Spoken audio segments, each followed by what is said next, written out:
We're very pleased to have Charles Glass with us in the studio today for this week's media review. Charles was a journalist, a television journalist for ABC in the United States. He covered the Middle East extensively.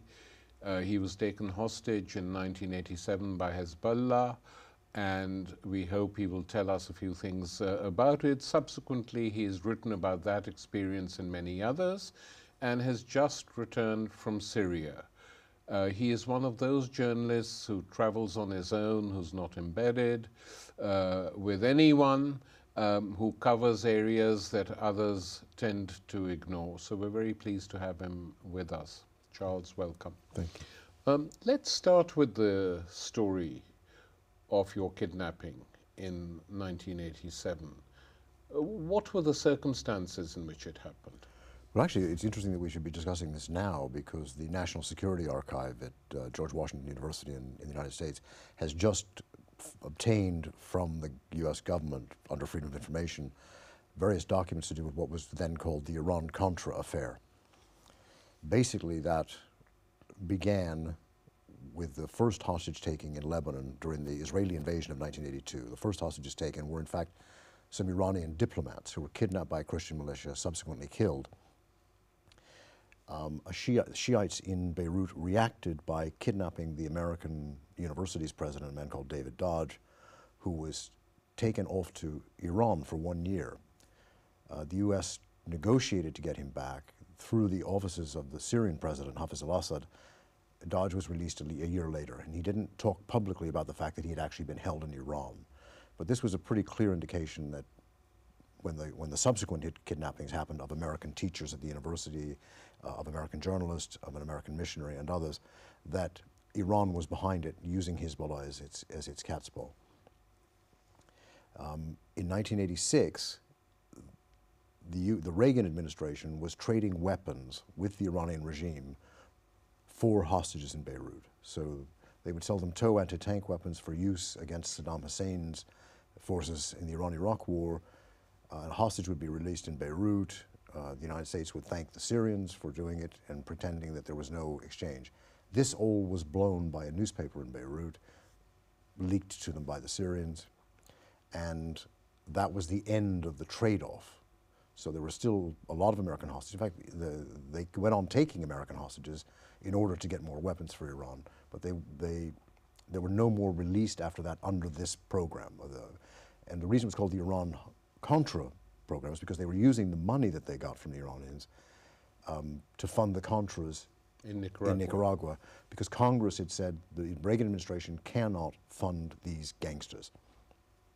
So they went on to fund them not with money authorized by Congress, but with money that they were getting from the Iranians, and also with contributions from the Saudis. So I was taken in the summer of 1987, after this had all been blown. So I knew when I was taken that there was going to be no exchange for me, no hope. I assumed that they would probably hold me until the next American presidential election, try to use me and other hostages for propaganda purposes. In the event, I escaped, so I was very lucky. I escaped after 62 days and got out. But the others who were still there, who included a British envoy, Terry Waite, included a British journalist named John McCarthy, American journalist called Terry Anderson from the Associated Press. They weren't released until 1991. So it was a long, hard slog for them. But Charles, you managed to escape, which when we think now as we hear about ISIS executing journalists, is an amazing thing. How exactly did that happen? Well, in my case, I was held in a series of flats in the southern suburbs of Beirut, which were sealed rooms, and I was chained and blindfolded, so the prospects weren't good.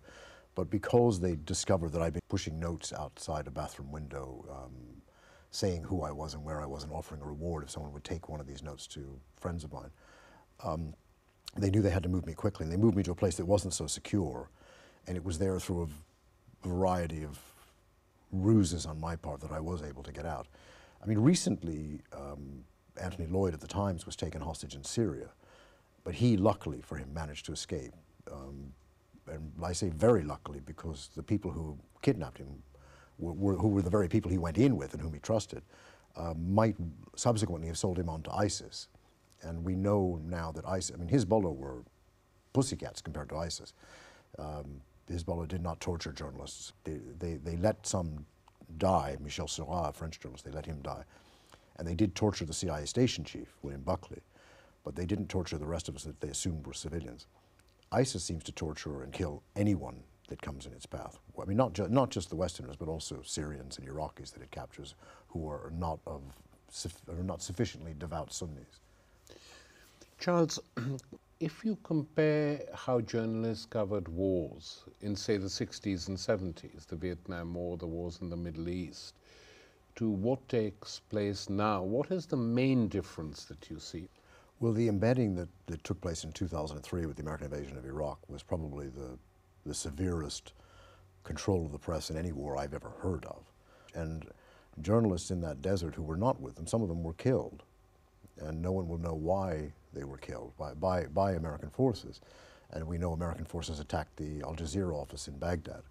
There were those journalists who were not embedded were at risk. I mean, I was working for ABC News in northern Iraq, in Kurdistan, in 2003, and the Pentagon told ABC to tell those of us who were in Kurdistan to leave because they could not guarantee our safety. And as we know, John Simpson of the BBC, when he was doing his piece to camera, he was bombed by U.S. forces, and part of his crew was killed, and his hearing was damaged for life.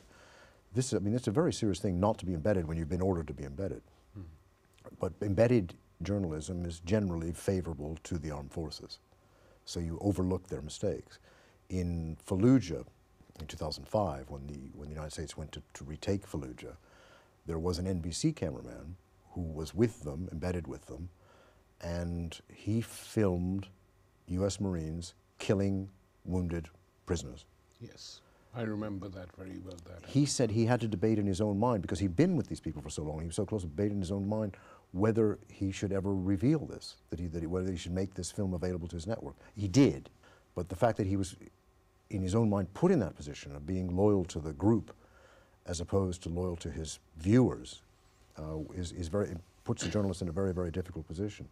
But to go back to Vietnam, which is where you started, most of the Vietnam coverage was not particularly good, even though they were not embedded. The early years of the Vietnam War, it was pretty much the government line. There is a myth that the press brought the war to an end because it was so critical. It was only critical towards the end. Because the instant you described at Fallujah, I think the fact that this was broadcast, what he had filmed, had a deep impact. We were basically watching footage of what had been going on in Fallujah.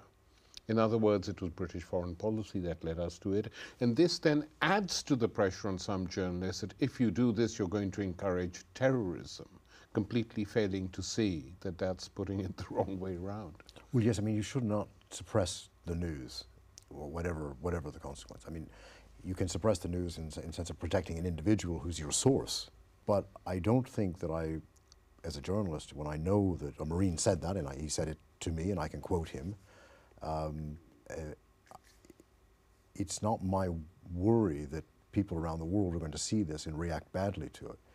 It's my worry that I suppress it, and that people at home are not going to know what their soldiers have been turned into by being sent into these situations. It's better always to tell the full story than to suppress it. And I know that many people wanted to suppress what happened at Abu Ghraib, the torture story, on the same basis that this would give fuel to the terrorists. Well, but actually the truth is that you should stop torturing people. Exactly. Charles, you carry on doing your work as you've done for a long, long time, and you've recently been in and out of Syria. What is your impression on how Syria is being reported in the mainstream media and television networks?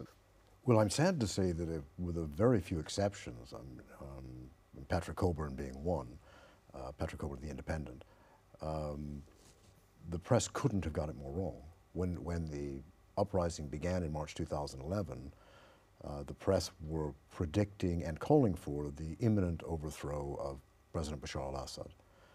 Well, anyone who knew Syria, as Patrick does, and to a lesser extent as I do, knows that the Assad regime is pretty solid. The regime is still intact. Now you have an opposition which is much more vicious and extreme than the regime could ever be, which is the only force that could take over if the regime collapses. And so the outcome of the reporting has been such that people were led to believe that there was a moderate opposition. Initially. Yes, initially.